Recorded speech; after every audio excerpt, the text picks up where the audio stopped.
morning, good afternoon, good evening, wherever you are watching. I present to you my first episode of 2021, my Digital Episodic Series, Where Do We Go From Here? I'm your host, Amari G, and I've been honored with the opportunity to sit with a very eloquent and inspirational voice. Some of you may know her as Miss TSU, while others may address her as Mariah Campbell. Thank you. How you doing today? I'm doing really good. How are you? I'm great. I can't complain. That's awesome. First and foremost, thank you for coming onto the show. Oh, no problem. Thanks First for having episode me. back of 2020-21, so let's get to it.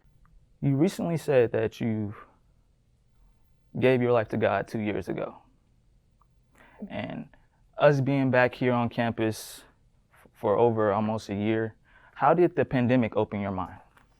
Well, that's an interesting question. I grew up in church. And so I gave my life to God actually around the time when I was having my first suicide attempt. I was 8 years old. And of course, like any other thing, it's a journey when it comes to your relationship with God. So with the pandemic, it really just it gave me time to really elevate my relationship and deepen it, and find out more about who God is for myself, especially in the season that I'm in now. So it was really an eye opener because, of course, we were locked up, we were in the house, and you kind of were just stuck with yourself. And you started to see, I don't know about for anybody else, but for me personally, it was just an opportunity for me to have a lot of introspection and really see how I could grow as a person, how I could grow as a believer. And so the pandemic, it was, of course, it was life-changing, Yes. But in a good way, I would say, because it helped me to really just develop that relationship with him. Yes, yeah, we had lots of time to think. Plenty. Lots of time to think. So correct me, am I wrong? You're from Longview, Texas? Yes. So what was that like growing up? Did you have brothers or sisters in the household? Definitely. I'm the youngest of 3. And so, yeah, that's awesome. Yeah. So, of course, I grew up in Houston. For the most part. My mom, she wanted us to get out of Longview because it's kind of small. Crime was getting pretty bad at the time. And so she moved us down here. My mom was a single parent. Okay, so you said you grew up in Houston. What influenced your decision to come to a HBCU, Texas Southern to be exact? That is a kind of long story, but it's not really. I'm a first generation college student. So Okay.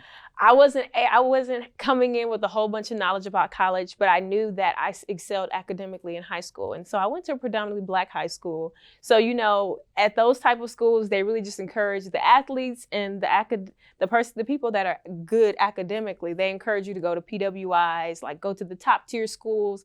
I think I may have applied to one HBCU, and that was Howard, but that was just because a lot of clout was around them. So of course, but I didn't really understand the essence of what HBCUs were and the culture and things like that. So I actually was introduced to Aaron Dallas. He was actually the SGA president at the time.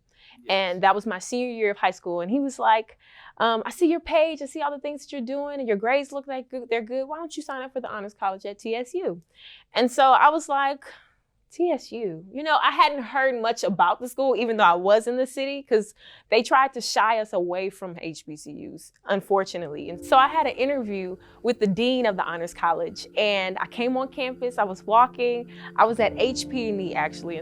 I instantly got a feeling that I hadn't felt at any of, I visited USC or UT, all these big schools. Yeah. I got a feeling that I never got when I was on those campuses, and it felt so communal. It felt like home. And so I was like, you know what?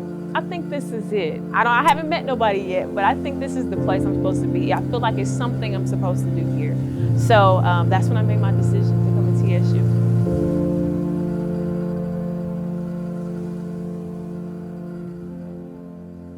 Miss TSU. Mm-hmm. You have this polished, great background. What does being Miss TSU mean to you? It means a lot.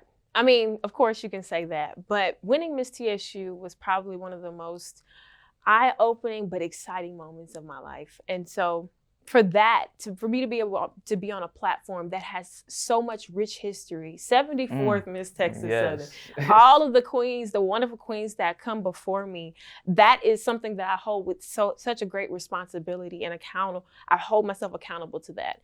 And so being Miss TSU is more than, for me, especially with my reign and what I want to accomplish, is more than a face.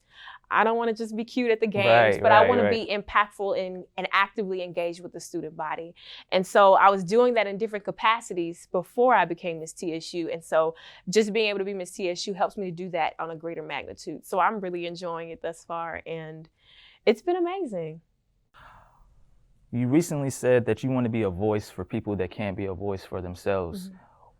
What advice would you give the young women that want to follow in your footsteps after you, that are dealing with some of the same hardships and circumstances that you have to overcome? Never silence your voice. I'll say that.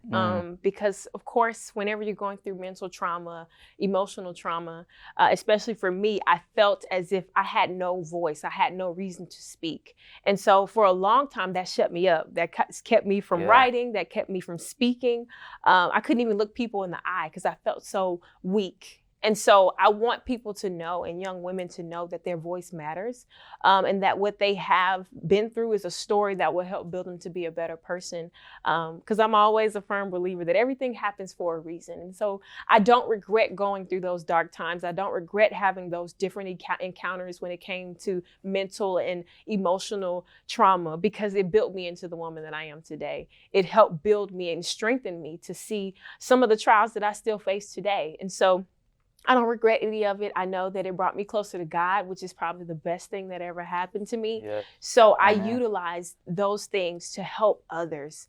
And I feel like, young women can do the same. Our stories have so much power. And so if nobody's telling them, then how can we help impact the next person? So I want them to know, of course, that their story matters and that their voice matters. So to never be quiet and to never stop. Wow, that's so powerful.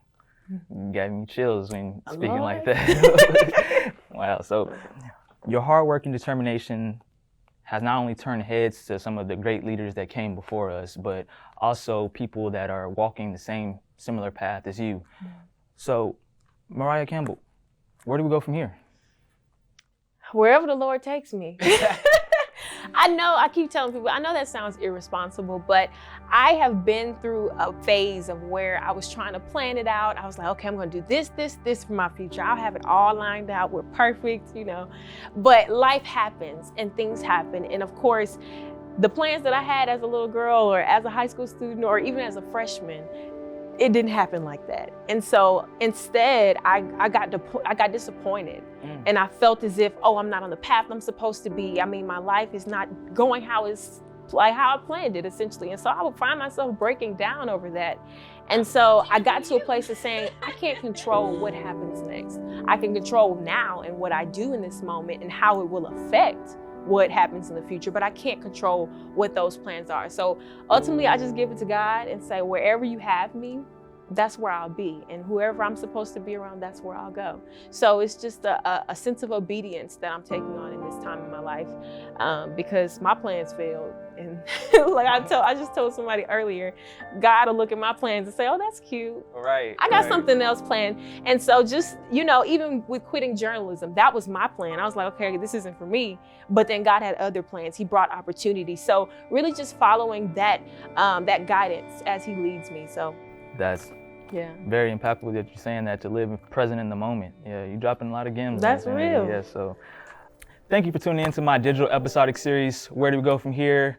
Mariah Campbell. I'm your host, Amari G. See you next time.